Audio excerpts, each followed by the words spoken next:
Good morning. आज के devotion के लिए और हमारा शीर्षक है परमेश्वर का मिशन स्टेटमेंट। निर्गमन 9 वर्ष नंबर 16 इस तरह से लिखता है, परंतु सचमुच में मैं इसी कारण तुझे बनाए रखा है कि तुझे अपने सामर्थ्य कार्य दिखाऊं और अपना नाम सारी पृथ्वी पर प्रसिद्ध करूं।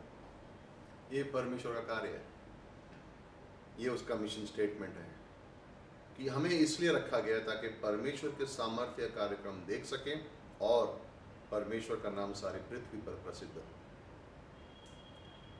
हमारे जीवन में आत्मिक रूप से जब हमारा संबंध परमेश्वर से शुरू होता है, उसकी इच्छा भी परमेश्वर देता है। आप और मैं एक बहुत बड़े कार्य का हिस्सा है। शायद आपको और मुझे एहसास भी ना हो, लेकिन उतने बड़े कार्य का हम परमेश्वर के राज्य के हिस्सा है।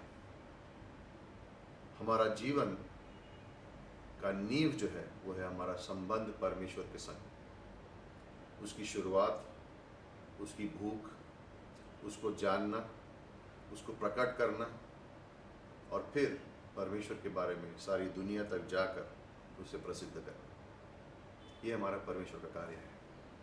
और हमारे संबंध में परमेश्वर की रिलेशनशिप के संग जब हम शुरुआत करते हैं तो कई बार ऐसा हो सकता है कि हम गिर सकते हैं, लेकिन जब हम गिरें तो परमेश्वर के अनुग्रह को स्वीकार करो, उठो, खड़े हो और आगे बढ़ो। हार में नहीं जीना है, जीत में जीना है। हर बात आराधना से शुरू होती है। भजन संहिता 27 वर्ष नंबर 4 में लिखा है, एक चीज मैंने चाही है कि मैं परमेश्वर की खूबसूरती को, सुंदरता को देख सकूं। यह आपके और मेरे जीवन का रहस्य है कि किस तरह से हम आगे बढ़ते रहें। वो इच्छा कि हम रोज परमेश्वर की खूबसूरती को देख सकें, उसको जान सकें। दूसरे कुरिन्थियों 3:18 में, जिस बात को हम ज्यादा ध्यान देते हैं, जिसके ऊपर हम ज्यादा ध्यान लगाते हैं, हम उसकी तरह बनते रहते हैं।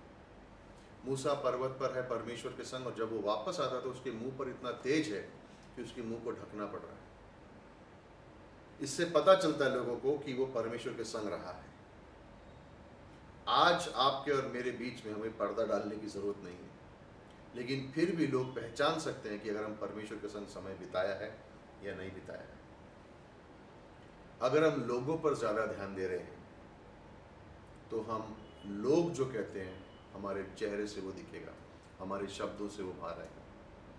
लेकिन अगर हम परमेश्वर पर ज्यादा ध्यान देते हैं तो हमारे चेहरे से, हमारी बातचीत से यीशु मसीह प्रकट होगा, यीशु मसीह दिखेगा। परमेश्वर से बातें करो, परमेश्वर की ओर देखो तुम्हारी जरूरतों के लिए, परमेश्वर की ओर देखो चंगाई के लिए। अपनी चोटों के बारे में लोगों से बात मत करो, उनको और बीमार मत करो। यीशु मसीह की ओर देखो। मुझे चोट लगी है, मुझे कोई चीज बुरी लगी है, तो लोगों से मत कहो, यीशु मसीह से कहो। लोगों से कहोगे तो वो भी, उनको भी चोट लग जाएगी, उनको भी घाव आएंगे। लेकिन परमेश्वर से कहो जो तुम्हें चंगाई दे सकता है। लोग आपको चंगाई नहीं देंगे, परमेश्वर आपको चंगाई देगा। क्या चाहते हो? मनुष्य को अपने जीवन से प्रकट करना चाहते हो या मसीह को अपने जीवन से प्रकट करना चाहते हो? जो लोग मसीह को अपने जीवन से प्रकट करना चाहेंगे वो परमेश्वर की ओर देखेंगे और संगति में बने रहेंगे। जो अकेले घूमते रहते हैं और अपने आप को दूसरे लोगों की ओर बातें करते रहते हैं, वो कभी परमेश्वर को प्रकट नहीं कर पाएंगे। फिलिपियों के 3:10 में पौलुस ने क्या कहा? ताकि मैं परमेश्वर को जान सकूं। क्या ये बात संबंध के बारे में है। हमारा जीवन क्या है? हम वो बातें कर रहे हैं कि परमेश्वर हमारे जीवन में क्या कर रहा है। ये संबंध है कि परमेश्वर हमारे जीवन में क्या कर रहा है और फिर हम क्या करते हैं। दूसरे कुरिन्थियों 4:10 और 11 के अनुसार हमारी सेवकाई है कि हम यीशु मसीह के अधीन हैं और यीशु मसीह को हमारे जीवन से प्रकट कर रहे हैं। यही आत्मिक मनुष्य है, यही हमारे जीवन का सारांश है। मैं आराधना में उसको देख सकूं, उसको जान सकूं, यीशु मसीह की जीवन को अपने जीवन से प्रकट कर सकूं और उसको संसार में प्रसिद्ध कर सकूं।